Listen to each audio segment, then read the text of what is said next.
Terima kasih Anda masih bersama kami. Kini kita ikuti informasi selanjutnya. Hadirnya jembatan air lontar yang baru saja diresmikan Menteri PUPR diharapkan mampu mendongkrak perekonomian masyarakat.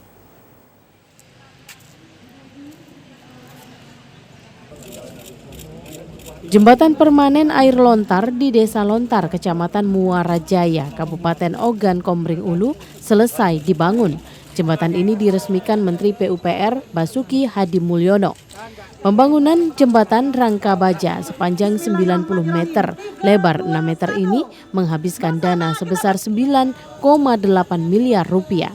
Menteri PUPR Basuki Hadimulyono mengatakan dengan dibangunnya jembatan diharapkan dapat bermanfaat dan memudahkan masyarakat untuk mengangkut hasil panen yang sebelumnya menggunakan akses jembatan gantung.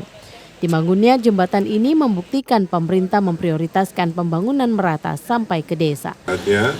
Kita operasikan bersama jembatan ini, semoga bisa dimanfaatkan oleh masyarakat ini dengan sebaik-baiknya. Jadi Pak Firly nanti kalau pulang kini nggak perlu jalan kaki lagi Pak, minimal pakai motor lagi ya gitu. Sementara itu Gubernur Sumsel Herman Deru mengatakan dengan adanya jembatan ini dapat mempermudah akses transportasi masyarakat. Saat Pak Ketua KPK menjadi Kapolda, beliau pernah menyampaikan ini dengan kami di provinsi bahwa ada desa yang perlu perhatian khusus. Jadi tidak semata-mata karena kelahiran beliau, tapi memang ini beliau butuh perhatian khusus karena semangat masyarakat yang begitu tinggi. Kita lihat hamparan hijau padi-padi, tapi ini belum bisa maksimal panennya. Baru satu, kalau nasib baik bisa dua, nggak ada jaminan karena kecuali akses yang sulit untuk menjual hasil produksi pertaniannya. Dengan adanya jembatan permanen air lontar di Desa Lontar, Muara Jaya, Kabupaten Oku, diharapkan dapat meningkatkan konektivitas jaringan jalan di Desa Lontar yang menghubungkan dengan Desa Tangsi Lontar, Pengandonan. Retno Wirawijaya, TVRI Sumsel melaporkan. Menteri Perhubungan hari ini meluncurkan Gerakan Nasional Kembali ke Angkutan Umum GNKAU. Sumatera Selatan menjadi provinsi pertama percontohan integrasi transportasi darat.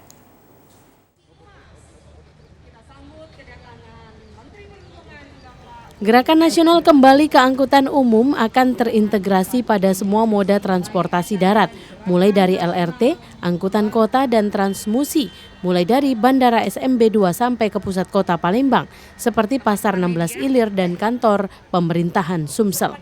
Selain menggunakan pembayaran e-money atau secara digital, khusus bagi pelajar hanya dikenakan biaya Rp25.000 per bulannya untuk menggunakan 3 transportasi tersebut. Karena di Palembang memang ada BRT, ada angkot, ada angkutan sungai, ada LRT, makanya kita gerakan angkutan umum, kembali ke angkutan umum itu kita lakukan di Palembang. Nah, oleh karenanya tadi rekan-rekan kan tahu di sini ada kartu, ya. Kartu yang harganya cuma Rp25.000 untuk 1 bulan. Untuk pelajar dan mahasiswa. Pelajar dan mahasiswa kita lakukan untuk Kota Palembang.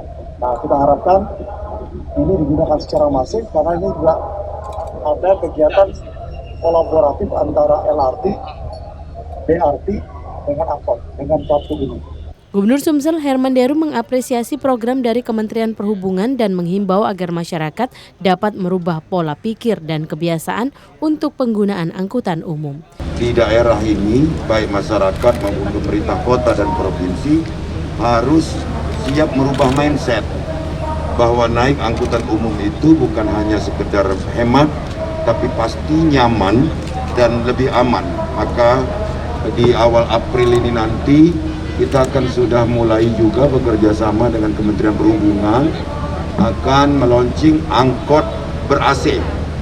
Angkot ber-AC yang dibuat senyaman mungkin. Tadi prototipenya sudah kita coba, Pak Menteri memberikan bantuan itu. Pada saat ini ada 26 angkutan kota dengan 2 rute tujuan Bukit dan Sematang Borang yang masuk dalam Gerakan Nasional Kembali ke Angkutan Umum. Adi Gunawan, TVRI Sumsel melaporkan.